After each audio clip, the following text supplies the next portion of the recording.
Bonjour à toutes, bonjour à tous, bienvenue dans cette chronique cinéma qui, je l'espère, chaque semaine vous donne envie de sortir et d'aller au cinéma malgré ces fêtes de fin d'année que j'espère vous passez toutes et tous en famille. Une petite pensée également pour celles et ceux qui sont souffrants ou celles et ceux qui sont seuls. J'espère que les programmes d'RCF vous donnent un petit peu de joie, car n'oubliez pas, avec RCF, la joie se partage évidemment.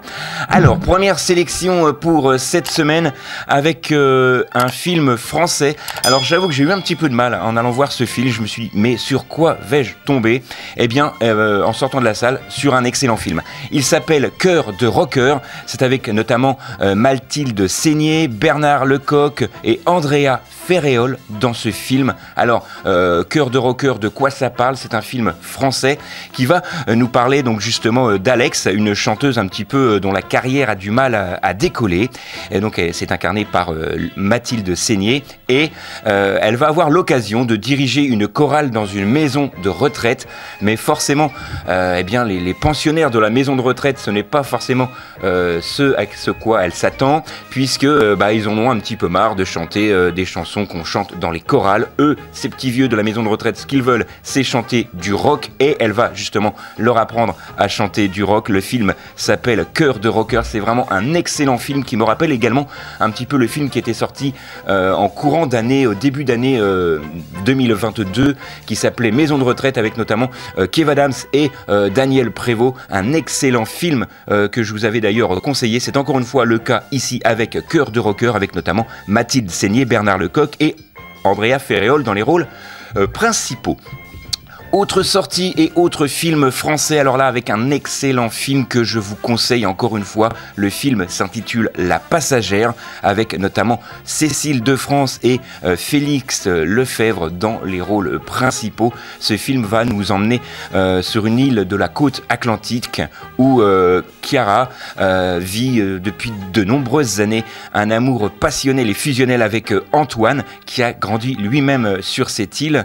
Elle va lui apprendre, lui va lui apprendre l'amour de la pêche, et il y a un jour un apprenti qui va faire irruption dans leur vie, et là tout va basculer. Les sentiments de Chiara vont se trouver menés à rude épreuve. Le film s'intitule La Passagère. C'est formidablement interprété par notamment Cécile de France, qui porte le film, quasiment tout le film sur ses épaules, avec l'aide bien évidemment de Félix Lefebvre, comme je vous le disais. C'est un film que je vous conseille. Il sort cette semaine. Je vous en rappelle une dernière fois le titre, La Passagère.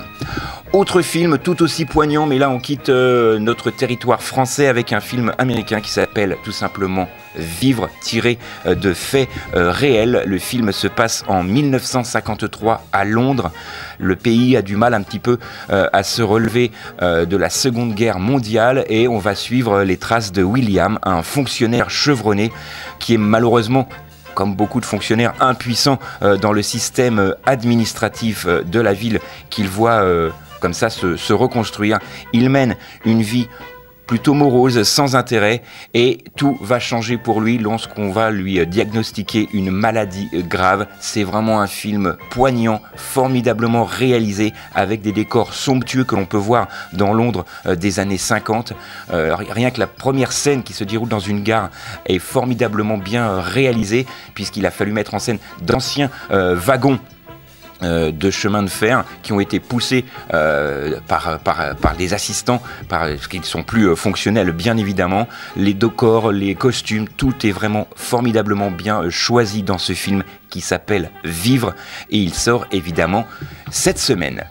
Autre film, et là on va essayer d'être un petit peu plus court sur celui-ci, car il concerne beaucoup moins de personnes. Le film s'intitule Megan. C'est un film d'horreur épouvante. Alors après Chucky ou encore Annabelle, voici Megan, la nouvelle poupée héroïne de films d'horreur et épouvante.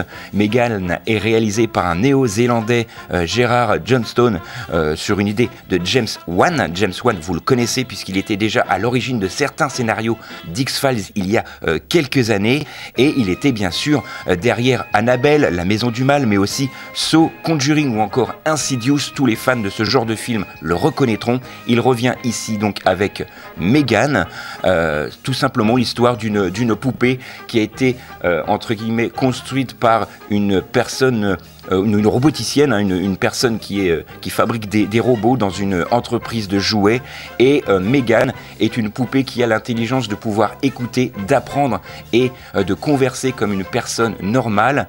Mais donc au décès donc justement de la petite fille, l'entreprise, la personne qui dirige l'entreprise va être obligée, entre guillemets, de s'occuper de cette petite fille. Elle en a malheureusement pas le temps et elle décide de lui mettre entre les mains cette poupée, entre guillemets, prototype qui s'appelle Megan. Mais tout ne va pas se passer comme prévu, vous l'aurez compris, puisque c'est un film d'horreur épouvante. C'est formidablement bien fait. Alors, ça réinvente pas le genre, bien évidemment, mais tous les fans de ce genre de film sortiront, j'en suis sûr, ravis. Mais attention, le film peut choquer, le film peut être traumatisant, donc à réserver aux personnes d'un certain âge quand même, hein, à partir de 15-16 ans, pas avant, surtout pas avant. Le film, encore une fois, s'intitule Megan. C'est un film d'horreur plutôt épouvante que je vous conseille et il sort évidemment cette semaine. Voilà, ce sont les 4 films qui ont retenu mon attention cette semaine. Vous l'avez vu,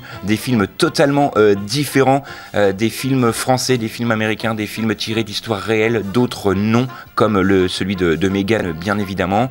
Je vous rappelle brièvement les films que j'ai sélectionnés pour vous cette semaine. Il y a Cœur de rocker, avec notamment Mathilde Seigné et Bernard Lecoq, qui va tout simplement nous raconter l'histoire d'une chanteuse dont la carrière a du mal à décoller, qui va s'occuper d'une chorale dans une maison de retraite. Également le film La Passagère, avec Cécile de France dans le rôle principal.